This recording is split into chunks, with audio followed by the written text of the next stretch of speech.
People always say that if you don't follow a recipe, you're bound to ruin the family dinner. In my case, I'd have to say I have ruined my family's recipe to being perfect. I have gone through several mistakes throughout my life that have made up the recipe of being me. To begin with the recipe, my childhood wasn't all that fun because problems followed me like a dark shadow. I remember sitting in a corner of my room, hugging my little sisters so they wouldn't have to listen to my parents argue. I am their protector, their eldest sister, the person they wish to be like one day. I blame myself for not representing the role model for them like I was supposed to.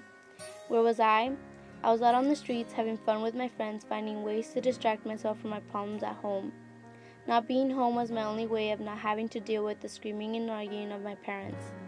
No matter what I did to get their attention, they never cared enough to ask how I was doing in school.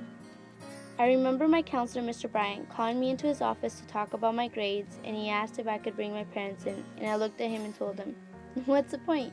They don't care." And he looked at me and said, "I care."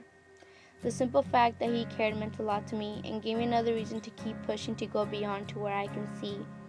I couldn't help to look at him and smile, and didn't know if I should say thanks and walk away, but for the moment that smile back meant to me that I mattered, he cared, and that no matter what, he was going to be there to help me succeed.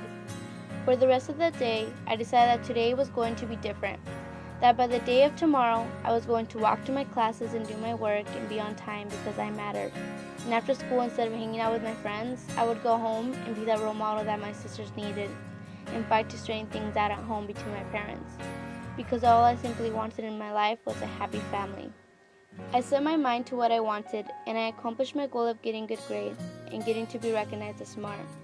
One thing for sure, though, is that my problems at home were getting worse. I had no idea what to do and who to turn to for help. Going home made me get into the depressed mood I hated. I would rush into my room, cry, and ask God, "Why me? Why does my family have to end up like this, and why did my father hurt me like that?" I had only spoken up to one person about my problems at home, and that was my cousin Isabel Cruz. I cried on for hours speaking up to her about my deepest secrets. She advised that I speak up to my mom and tell her how I felt towards her and my father.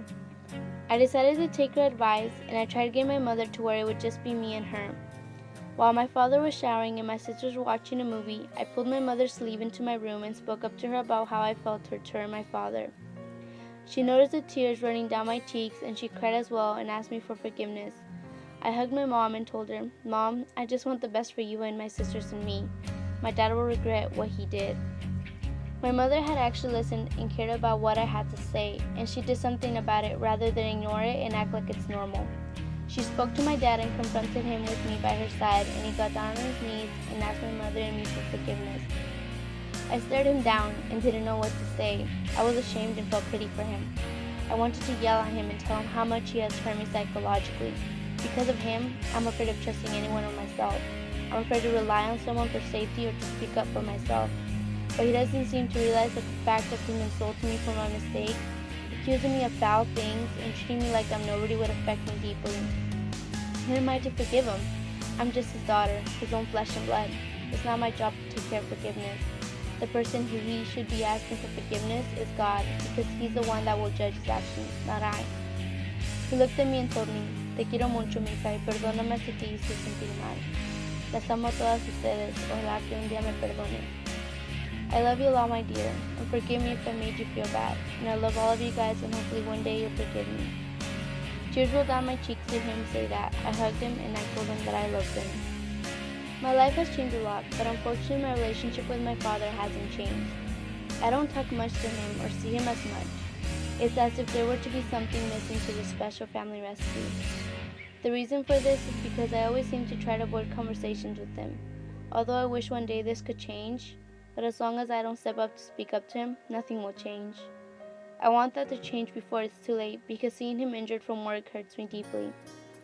I don't want to make another mistake to ruin the family recipe and lose him without letting him know how much I truly love him, although he messed up in being my father. I'm hoping that I will see him there at my graduation standing proud of my success, with joy in his heart. Until June 7, 2013, I will find out if he will show up with my mother and sisters to celebrate my graduation.